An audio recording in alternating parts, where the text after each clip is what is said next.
Hello dear student, welcome. तो company balance sheet, तो we are discussing the format of company balance sheet. तो company balance sheet होती की है, कैसी है, राइट। तो पहली बात तो बैलेंस शीट जो तुमने टी फॉर्मेट में बचपन में बनाया था ना, बचपन में टी फॉर्मेट, लायबिलिटी और एसेट। अब अपनों को वर्टिकल बनाना है। ये कौन सा है? शेड्यूल 3। कौन सा रूल है? शेड्यूल 3 के हिसाब से कंपनी एक्ट 2013, जब एक्ट आया था, अमेंडमेंट आया था इंडियन कंपनीज एक्ट में, उसके हिसाब से बैलेंस शीट इस तरह बनाना है, राइट। तो बैलेंस शीट में दो पार्ट, एक लायबिलिटी और एक एसेट्स है। तो लायबिलिटीज और एसेट्स में भी अलग अलग हेडिंग दिया है और उसके अंदर सब हेडिंग दिया है। तो यू हैव टू रिमेंबर। तो फर्स्ट देखो, ब्लू में लिखा है शेयर होल्डर फंड। क्या लिखा है? Share holder. तो शेयर होल्डर फंड में दो आता है, शेयर कैपिटल और रिजर्व एंड सरप्लस। तो शेयर कैपिटल में क्या आएगा? Equity share preference shares. क्या सुने? Equity share. तो रिजर्व सरप्लस में एकदम सिंपल, जमा किया पैसा ना, general reserve, profit and loss, capital reserve, security premium, कोई भी रिजर्व रहेगा तो वो क्या आएगा? Reserve and surplus. तो वैसे मैंने 3 नंबर दिया। लॉन्ग टर्म बोरिंग, जो कंपनी लोन लेता है, कर्जा लेता है, तो डिबेंचर्स आएगा, बैंक लोन आएगा, या फिर जो लोन 1 साल से ज़्यादा रहेगा वो यहाँ आएगा ना यार। फिर करंट लायबिलिटीज में 4 हेडिंग दिया ना, तो शॉर्ट टर्म बोरिंग दिया है। तो शॉर्ट टर्म बोरिंग में क्या आता है? जो छोटा मोटा कर्जा होता है, लेस देन 1 ईयर, तो इधर आएगा मोर देन 1 ईयर, इधर आएगा debenture. Bank loan 3rd number है, तो 4th नंबर पे क्या आएगा? तुम्हारा बैंक ओवरड्राफ्ट। क्या आएगा? और temporary loan for less than 1 year. फिर ट्रेड पेबल। क्या सुनिए? Trade payable. इधर 2 लोग आएंगे, क्रेडिटर्स, बिल्स पेबल, क्रेडिटर और तो इधर दिया ट्रेड रिसीबल, तो इधर डेटर और बिल रिसीबल आएगा ना।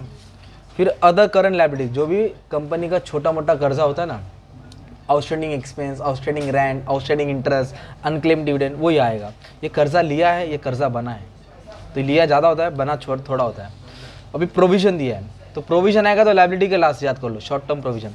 प्रोविजन आएगा तो लायबिलिटी के लास्ट, तो लास्ट बोलेगा तो शॉर्ट टर्म प्रोविजन। क्या क्या आएगा इसमें? Provision for tax, propose dividend, और कुछ नहीं आएगा।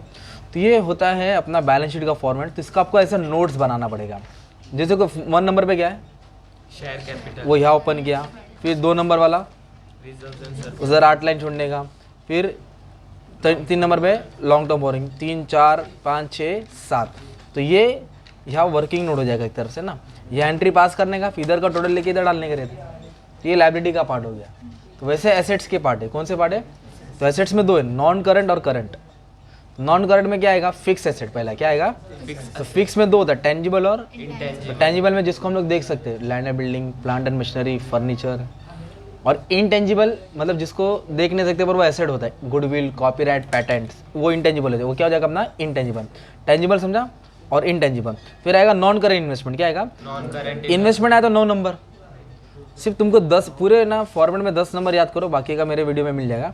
10 नंबर में क्या आएगा? Other non current asset. अपने एस वाई बीकॉम में क्या रहेगा? मैनेजमेंट अकाउंट में फिक्टिशियस एसेट। क्या आएगा? फिक्टिशियस एसेट, जैसे कि preliminary expenses, discount on shares, है ना, शेयर इशू, डिबेंचर, जो कैपिटल एडिक्शन में नहीं क्या लास्ट में एंट्री आता है ना, फिक्टिशियस एसेट, वो 10 नंबर ही है।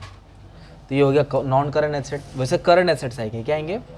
तो करंट एसेट में आएंगे इन्वेंट्रीज। इन्वेंट्रीज मतलब स्टॉक, इन्वेंट्रीज मतलब स्टॉक। फिर ट्रेड रिसीबल, इधर डेटर और बिल रिसीबल आएगा, और इधर क्या आएगा? क्रेडिटर और बिल्स पेबल, और इधर डेटर और बिल रिसीबल।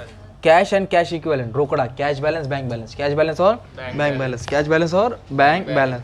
फिर उसके बाद लास्ट में दिया है short term loan and advances. क्या दिया है? Short term loan and advances. मतलब जो भी एडवांस रहेगा ना वो एसेट्स के लास्ट में आएगा, और जो भी प्रोविजन रहेगा वो लायबिलिटी के लास्ट में आएगा। तो प्रोविजन 7 नंबर और एडवांस लास्ट नंबर। तो एडवांस में क्या क्या आ सकता है? Prepaid expense, advance to supplier, जो भी प्रीपेड दिया रहेगा, स्टाफ एडवांस।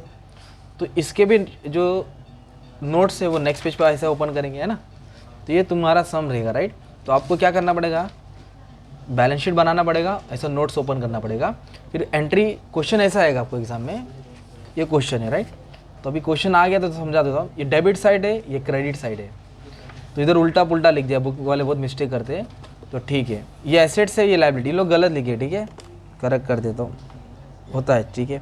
तो जो डेबिट साइड होएगा ना, डेबिट साइड, उसको डेबिट में लिखेंगे, मतलब एसेट में लिखेंगे। कहाँ लिखेंगे? मतलब इधर का आइटम इधर आएगा ना यार, ये पेज पे 8 के बाद। और जो क्रेडिट साइड वाला रहेगा वो लायबिलिटीज में आएगा, किधर आएगा? तो उसका वर्किंग नोट ये आएगा, राइट। तो ये वाला सम का वीडियो मैंने नेक्स्ट वीडियो में सॉल्व किया, तुम लोग चेक कर लेना। ये सिर्फ फॉर्मेट डिस्कशन लेता है, ठीक है। Thank you very much.